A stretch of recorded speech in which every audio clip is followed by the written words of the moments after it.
habitude que nous avons de nous tenir debout, vous le comprenez aisément, et devant un si magnifique présidium, je ne peux manquer de féliciter, de remercier pour vraiment ce que j'ai appris ce matin. Ça a été vraiment très riche en introduction comme après. Je remercie également M. Dom et son associé Souaïbou qui m'ont généreusement invité. Je n'ai pas perdu mon temps. Si c'était à refaire, je le referai encore, qu'il a même séché une audience du palais de justice. Voilà. Il y a quelque chose qui m'a marqué dans mes études. J'ai une formation en droit économique et des affaires. Et la particularité, il faut le souligner pour comprendre, c'est que le droit économique et des affaires dépasse les histoires de lois, de textes, de codes, mais va jusqu'à s'intéresser au monde des affaires, aux acteurs du monde des affaires, jusque dans les soubassements sociologiques, anthropologiques. Ça permet maintenant de comprendre qu'est-ce qu'il y a derrière un contrat, qu'est-ce qu'il y a derrière une société, qu'est-ce qu'il y a derrière une situation de conflit. Pourquoi c'est important? Et c'est là que ça permet de comprendre également ce brillant partage que nous a fait M. Thiam, que je découvre et dont j'ai entendu parler bien avant. L'histoire de paradigme. Le paradigme, en réalité, derrière le paradigme, ça veut dire que là, il y a une révolution à faire sur soi-même, par rapport à son environnement, lui faire accepter ce changement. Et bien entendu, il y a tout un marketing, il y a toute une stratégie à bâtir pour faire vendre cette idée de changement.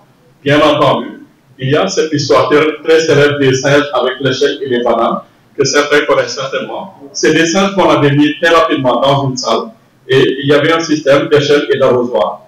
Dès qu'un singe essayait de grimper, mais le système d'arrosage s'est déclenché, et les singes qui étaient dans la salle étaient mouillés.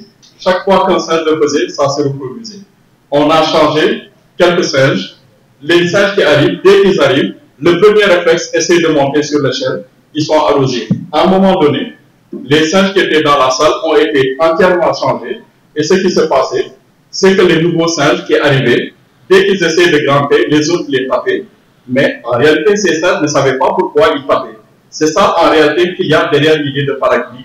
Il y a des idées reçues, il y a tout un système qui est là, mais il faut le briser pour amener une nouvelle manière de faire. Parce qu'en réalité, l'être humain a peur de l'inconnu, a peur du changement. Maintenant, les plus audacieux, ils voient dans le changement une opportunité ou bien quelque chose à découvrir, une aventure. Et c'est là que j'apprécie également l'énorme idée de ce panel avec le MPE. L'apport maintenant que je vous propose par rapport au droit, en réalité, c'est pour sécuriser ce que vous allez faire. Parce que ce que vous faites, vous allez investir du temps, vous allez investir de vos finances. Et ce panel très riche donne une idée en réalité de ce qu'il faut faire dans la conduite de vos activités. Vous avez différents experts, chacun dans son domaine, même si certains ont rejeté avec beaucoup d'humilité la qualité d'expert, mais je ne doute pas que cet auditoire qui est là leur donnerait généreusement, au-delà de la loi, vraiment la qualité d'expert avec ce que nous avons entendu ce matin.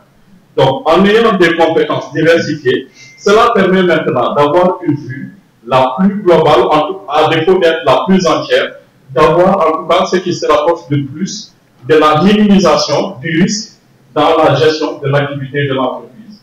Et c'est là qu'intervient le droit également.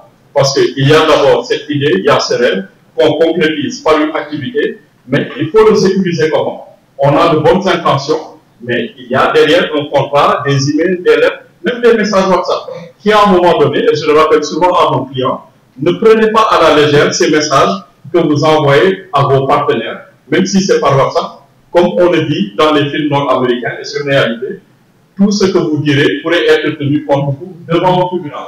Donc vous écrivez une lettre, un email ou un message WhatsApp banal à un partenaire, devant un tribunal, ce message est imprimé et déposé à la table du juge et devient un argument contre vous.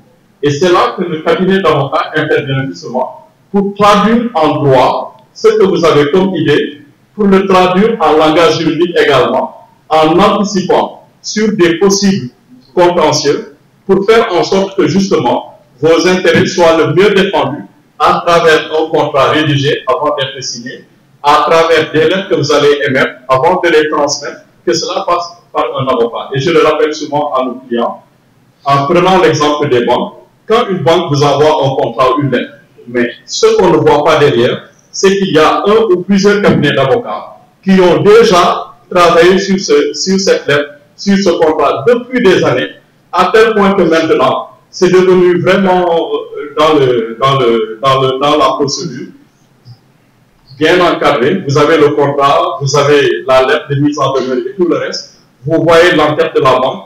Vous avez l'impression de voir juste votre conseiller clientèle qui est très bienveillant avec vous, alors que derrière, tout a été bétonné.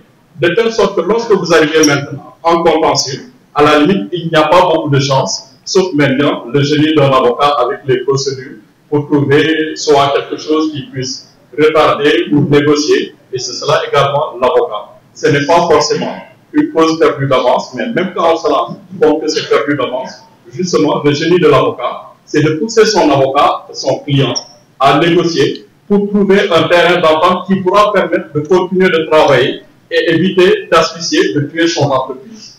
Et c'est un peu l'apport que je voulais vous préciser. Si vous pouvez,